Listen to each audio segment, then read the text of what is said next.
जम्मू कश्मीर लद्दाख हिमाचल में मैं हूं विशाल और आप देख रहे हैं पहली खबर। जम्मू कश्मीर से दफा 370 को हटाने के खिलाफ दायर अर्जियों पर सुप्रीम कोर्ट में समाअत का सिलसिला जारी है।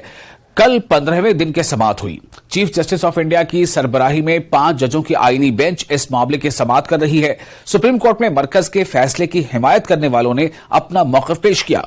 इस बीच मरकजी हुकूमत ने सुप्रीम कोर्ट से national conference leader Mohammad Akbar Lone से हलफनामा तलब करने की दरख्वास्त की है, जिसको बाद में सुप्रीम कोर्ट ने मंजूर किया। अकबर लोन ने जम्मू कश्मीर असेंबली में पाकिस्तान जिंदाबाद का नारा लगाया था और अब आर्टिकल 370 को हटाने के फैसले को चैलेंज करने वाले अहम दरख्वास्त गुजार हैं।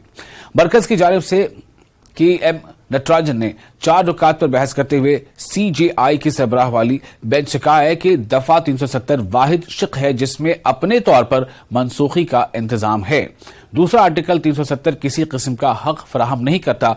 तीसरा आर्टिकल 370 का तसलसल इम्तियाजी और बुनियादी ढांचे के खिलाफ है। जहां तक आर्टिकल 370 का ताल्लुक है, इसका सख्त मानों में वफाकियत के उसूल के तहत कोई इतलाक नहीं है।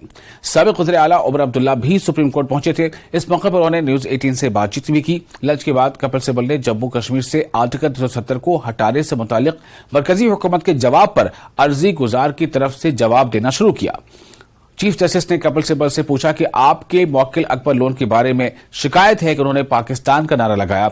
सिब्बल ने कहा कि हमें हलफनामा दाखिल करने में कोई परेशानी नहीं है, वो लोकसभा के रुकन है, ये गैर जरूरी मीडिया कवरेज के लिए किया गया है। बाद में रुकन पार्लियामेंट मोहम्मद अकबर लोन की तकारीर पर सुप्रीम कोर्ट ने अकबर लोन से हलफनामा तलब किया।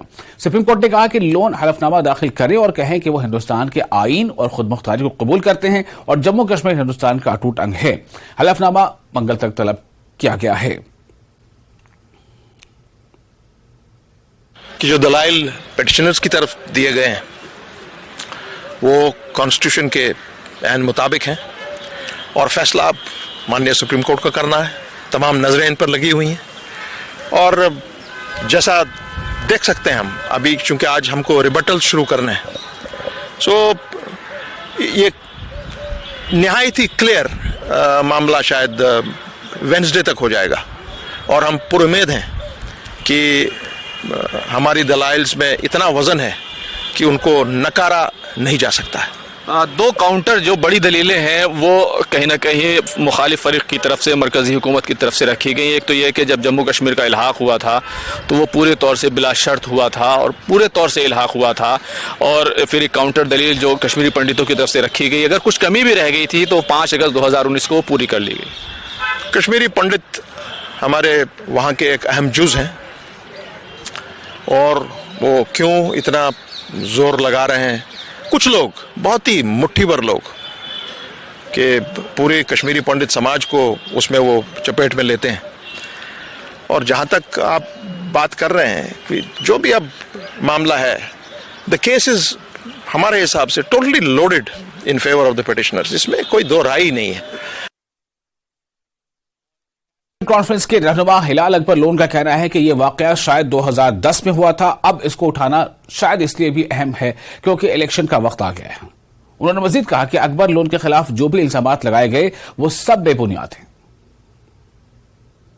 जैसे आपको पता है, ये जो वाकया हुआ है ये 2010 में हुआ है ये वाकया, तो इसको उभारना आज हो सकता है, मतलब इलेक्शन का मौसम आने वाला है, तो they are just breaking up these issues. दूसरी बात ये है कि अगर तुषार साहब ने जो भी एक्विजिशंस लोन साहब के खिलाफ लगाई हैं, या कोई एक वो है संगठन है, क्या नाम है उसका, रूट्स इन कश्मीर, तो अगर उन्होंने कोई इल्ज़ामात लगाए हैं तो अब सुप्रीम कोर्ट की तरफ से ये डायरेक्शन है कि हम हलफनामा दायर करें और एलिजेंस का, तो जो भी डायरेक्शन सुप्रीम कोर्ट की तरफ से होंगे we will abide by those directions. वफादारी का हलफ जो उसने दिया है और था वो जो इस पार्लियामेंट मेंबर बनने के बाद उसने वो पार्लियामेंट में हलफ उठाया, और उसके बगैर उससे ज़्यादा क्या कर सकता है वो। National conference leader Omar Abdullah ने अकबर लोन मामले पर कहा है कि जो 2018 में कहा गया वो आज 2023 में एक मुद्दा बन गया है। तब वो असेंबली में बीजेपी के स्पीकर थे, उन्होंने कोई कार्रवाई क्यों नहीं की? बीजेपी परेशान है और मामले को मोड़ने की कोशिश कर रही है। उमर अब्दुल्ला ने कहा कि मंगल को कोर्ट में अकबर लोन हलफनामा दाखिल करेंगे। असेंबली चुनाव के बाद देखेंगे बीजेपी को कितनी सीटें मिलेंगी।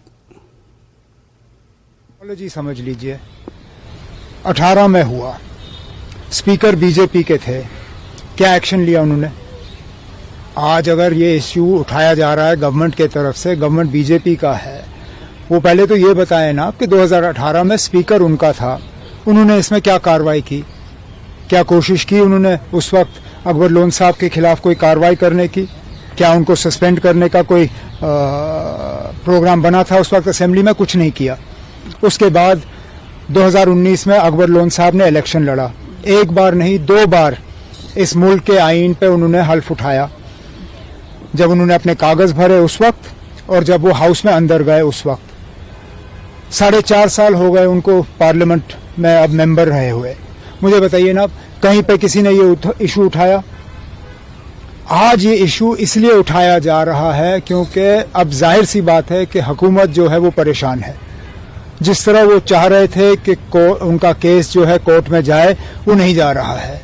शायद वो अब इस बात को महसूस कर रहे हैं कि ऑनरेबल जजेस के सवाल के उन्होंने सही तरीके से जवाब नहीं दिए। अब वो इस सारे चीज को डाइवर्ट करने की कोशिश कर रहे हैं। इसलिए ये मुद्दा जो है आज अखबारों के जरिए अदालत के सामने लाया गया। हमें कोई एतराज नहीं है।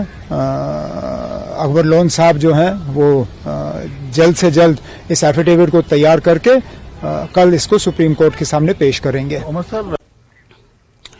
और